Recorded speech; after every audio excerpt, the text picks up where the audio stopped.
ഞാൻ ഈ കാണിച്ചേക്കുന്ന വീഡിയോയിലെ ചേച്ചിയെ നിങ്ങളൊന്ന് ശ്രദ്ധിച്ചു നോക്കിക്കേ. ഒരാളുടെ മൃതശരീരം കാണാൻ വേണ്ടിയിട്ട് വന്നതാണ് പൊതുദർശന വേദിയിലേക്ക്. എന്നാൽ പുള്ളിക്കാരിയുടെ ഭാവം കണ്ടിട്ട് അതിന് വന്നതാന്ന് തോന്നുന്നില്ല. ഈ കല്യാണത്തിനൊക്കെ പങ്കെടുക്കാൻ വരുന്ന സമയത്ത് നമ്മളുടെ ഒരു മുഖഭാവം ഉണ്ടല്ലോ, ആ ഭാവത്തിലാണ് വന്നേക്കുന്നത്. ഇങ്ങനെ കുറെ ആൾക്കാരുണ്ട്. 4 ആള് കൂടുന്നിടത്ത് ഷോ കാണിക്കാൻ വേണ്ടിയിട്ട് വരുന്നത്. അത് ഇപ്പോഴാണെന്നുണ്ടെങ്കിൽ ഒരുപാട് ആൾക്കാർ മൊബൈലും തൂക്കി പിടിച്ചോണ്ട് അങ്ങ് ഇറങ്ങിയിട്ടുണ്ടല്ലോ, ഓൺലൈൻ മീഡിയാസ്. അപ്പോ മിക്ക ഇൻസ്റ്റഗ്രാം ചാനലിലും യൂട്യൂബ് ചാനലിലും ഒക്കെ അപ്പിയർ ആകാൻ വേണ്ടിയിട്ടുള്ളൊരു സ്കോപ്പാണ്, ഒരു ചാൻസ് ആണ്. അതിന് വേണ്ടിയിട്ട് ഇങ്ങനെ 4 ആള് കൂടുന്നിടത്ത് ഒരുങ്ങി കെട്ടി അങ്ങ് ഇറങ്ങുവാണ്. യാതൊരു രീതിയിലുള്ള വിഷമവും ഇല്ല. എന്തിനു വന്നതാണ്? അദ്ദേഹത്തെ അവസാനമായി ഒരു നോക്ക് കാണാൻ വേണ്ടിയിട്ട് വരുന്നവരാണ് അവിടെ മിക്ക ആൾക്കാരും, അല്ലാതെ ഷോ കാണിക്കാൻ വേണ്ടിയിട്ട് വരുന്നവരല്ല. അപ്പൊ അങ്ങനെ ഒരു വേദിയിലേക്ക് പുള്ളിക്കാരുടെ കണ്ണു മുഴുവൻ അവിടേക്കല്ല, ജസ്റ്റ് ഒന്ന് കണ്ടു എന്ന് വരുത്തി തീർക്കുന്നു, പെട്ടെന്ന് അവിടെ നിന്ന് പോകുന്നു. എന്നിട്ട് കണ്ണു മുഴുവൻ അവിടെ ആരൊക്കെ വന്നിട്ടുണ്ട്, ഏതൊക്കെ നടന്മാര് വന്നിട്ടുണ്ട്, ഏതൊക്കെ നടിമാര് വന്നിട്ടുണ്ട്, ഏത് കോണിലാണ് ക്യാമറ ഇരിക്കുന്നത്, എത്ര ഓൺലൈൻ മീഡിയാസ് വരുന്നുണ്ട്, അതൊക്കെയാണ് പുള്ളിക്കാരിയുടെ ശ്രദ്ധ. അതിന് വേണ്ടിയിട്ട് ഷോ കാണിക്കാൻ വേണ്ടിയിട്ട് മാത്രം വന്നതാണെന്ന് തോന്നുന്നു. അങ്ങനെ അല്ലെങ്കിലും അങ്ങനെ തോന്നുന്നുള്ളൂ. എന്തിനാണ് ഇങ്ങനെ വരുന്നത്? മനസ്സിലൊരു വിഷമോ ഇല്ലെന്നുണ്ടെങ്കിൽ ഓക്കെ, സന്തോഷമാണ് മനസ്സിലുള്ളതെങ്കിൽ മുഖത്തിലെങ്കിലും അത് കാണിക്കാതിരുന്നൂടെ? വളരെ മോശമാണ്. ഇങ്ങനത്തെ ഷോ കാണിക്കാൻ വരുന്നവരെ ഒന്നും ഇങ്ങനെയുള്ള സ്ഥലത്തേക്കൊന്നും അടുപ്പിക്കാൻ വേണ്ടിട്ട് പോലും പാടില്ല. ഞാൻ വേറൊരു വ്യക്തിയെ കാണിച്ചു തരാം. നിങ്ങൾ ഈ ഒരു വീഡിയോ നോക്കിക്കേ. ഈ വീഡിയോയിൽ കാണുന്ന ഈ വ്യക്തി ജാസി, പുള്ളിക്കാരിയുടെ ഒരു സ്വഭാവം വെച്ചിട്ട് പലയിടത്തും ഷോ കാണിക്കാൻ വേണ്ടിയിട്ടൊക്കെ പോകാറുണ്ട്. നല്ല രീതിയിൽ ഒരുങ്ങി ഭംഗിയായിട്ട് സുന്ദരിയായിട്ട് നടക്കുന്ന വ്യക്തിയാണ്. പക്ഷേ അവർ വന്നതൊന്ന് ആലോചിച്ച് നോക്കിക്കേ. അവർ വന്നത് നോക്കിക്കേ, ഷോ കാണിക്കുന്നുണ്ടോ? അവിടെ ഫോട്ടോ എടുക്കുന്നില്ല, ക്യാമറ എടുക്കുന്നില്ല, സെൽഫി എടുക്കുന്നില്ല, ആരെയും തൊടാനോ പിടിക്കാനോ ഒന്നും പോകുന്നില്ല. വന്നു, കണ്ടു, മാന്യമായിട്ട് തിരിച്ചുപോയി. ഇങ്ങനെ വരാനാണ് ഈ പൊതുദർശനമൊക്കെ വെച്ചേക്കുന്നത്. പിന്നെ ഈ ഒരു സമയത്ത് സലീം കുമാർ അദ്ദേഹത്തിന്റെ മരണസമയത്ത്, ആ ഫ്യൂണറലിന്റെ സമയത്ത് നമ്മളെ ഏറ്റവും കൂടുതൽ വിഷമിപ്പിച്ച ഒരു കാര്യമുണ്ട്. അതായത് അദ്ദേഹത്തിന്റെ മകൻ ഒന്ന് സമാധാനമായിട്ടൊന്ന് കരയാൻ പോലും സമ്മതിക്കുന്നില്ല. സമാധാനമായിട്ട് അച്ഛന്റെ ആ ഒരു അവസാന ചടങ്ങുകൾ ഒന്ന് നടത്താൻ പോലും മക്കൾക്ക് സാധിക്കുന്നില്ല. അവസാനം അദ്ദേഹത്തിന്റെ മകന് റിയാക്ട് ചെയ്യേണ്ട ഒരു അവസ്ഥയാണ്. അത്രയും വിഷമിച്ച് മനസ്സ് വല്ലാതിരിക്കുന്ന ഒരു അവസ്ഥയിലും അന്നേരം അവിടെ വന്നിട്ടുള്ള ആൾക്കാരെടുത്ത് റിയാക്ട് ചെയ്യേണ്ടതും അലക്കേണ്ട ഒരു അവസ്ഥയിലൂടെ കടന്നു പോകുന്ന ഒരു മകൻ.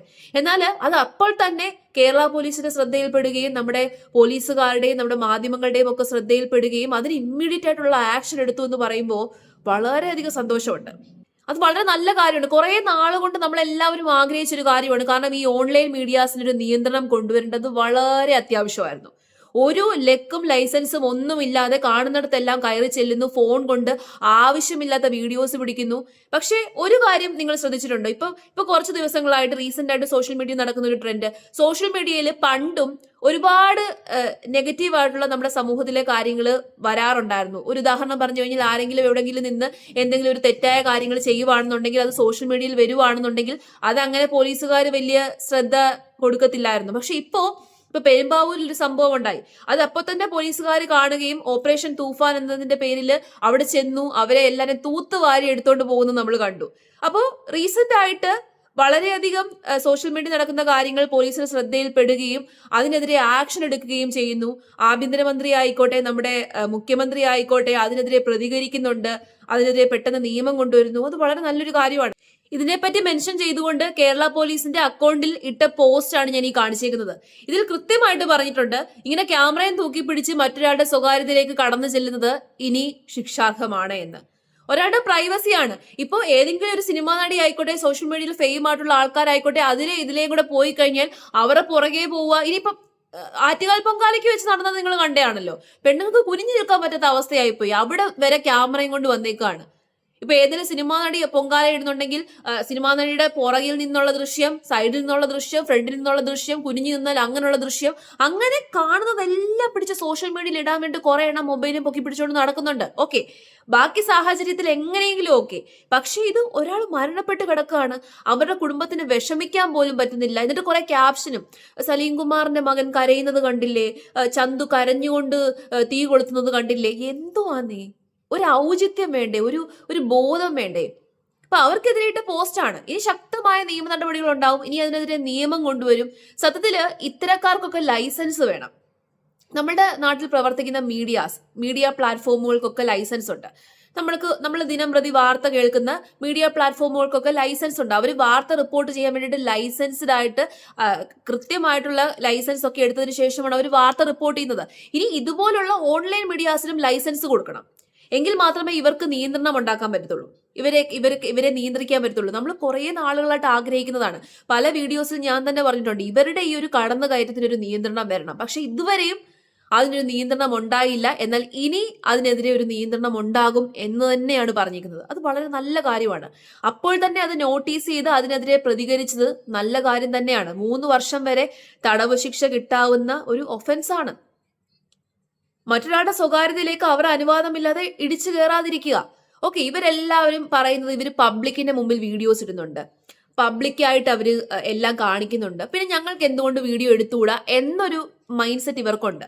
ഓക്കെ, അവര് പബ്ലിക് ഫിഗേഴ്സ് ആയിരിക്കാം, ഇപ്പോൾ ഇൻഫ്ലുവൻസേഴ്സ് ആയിക്കോട്ടെ, ഇൻസ്റ്റാഗ്രാമിൽ വീഡിയോസ് ഇടുന്നവരായിക്കോട്ടെ, യൂട്യൂബിൽ വീഡിയോസ് ഇടുന്നവരായിക്കോട്ടെ, അവരെല്ലാം പബ്ലിക് ഫിഗേഴ്സ് ആയിരിക്കാം. അവർ പബ്ലിക്കായിട്ട് അവരുടെ ലൈഫ് ഷോ ചെയ്യുന്നുണ്ടാകാം. അവർക്ക് എന്താണോ കാണിക്കേണ്ടത് അത് അവർ കാണിക്കുന്നു. അതിൽ അപ്പുറത്തേക്കുള്ള കാര്യങ്ങൾ നമുക്ക് എടുത്ത് കാണിക്കാനുള്ള അവകാശമില്ല. ഏത് പബ്ലിക് ഫിഗർ ആണെന്നുണ്ടെങ്കിലും അവർക്കും ഒരു പ്രൈവസി ഉണ്ട്, അവർക്കും ഒരു സ്വകാര്യതയുണ്ട്. ആ സ്വകാര്യതയെ നമ്മൾ മാനിക്കുക. അവരുടെ അനുവാദത്തോട് കൂടിയിട്ട് അവരുടെ ഫോട്ടോസും വീഡിയോസും ഒക്കെ എടുത്ത് പോസ്റ്റ് ചെയ്യുകയാണെന്നുണ്ടെങ്കിൽ കുഴപ്പമില്ല. അല്ലെന്നുണ്ടെങ്കിൽ അവർ ഓൾറെഡി പബ്ലിക്കിന് മുമ്പിൽ പോസ്റ്റ് ചെയ്ത ഫോട്ടോസും വീഡിയോസും ആണ് എടുക്കുന്നതെങ്കിൽ അതും കുഴപ്പമില്ല. ഇത് അങ്ങനല്ല.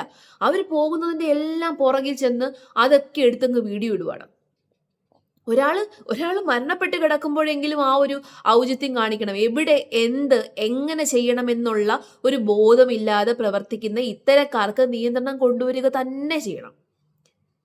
അതിനി എന്ത് ആക്ഷനാണോ എടുക്കാനുള്ളത് അത് ഉറപ്പായിട്ടും ഇവർ എടുക്കുക തന്നെ ചെയ്യണം. കാരണം ഒരു മകൻ അങ്ങനെ കിടന്ന് റിയാക്ട് ചെയ്യേണ്ട ഒരു അവസ്ഥ വരിക എന്ന് പറഞ്ഞു കഴിഞ്ഞാൽ അത് പരിതാപകരമല്ലേ? അത് വിഷമിപ്പിക്കുന്ന കാര്യം തന്നെ അല്ലേ?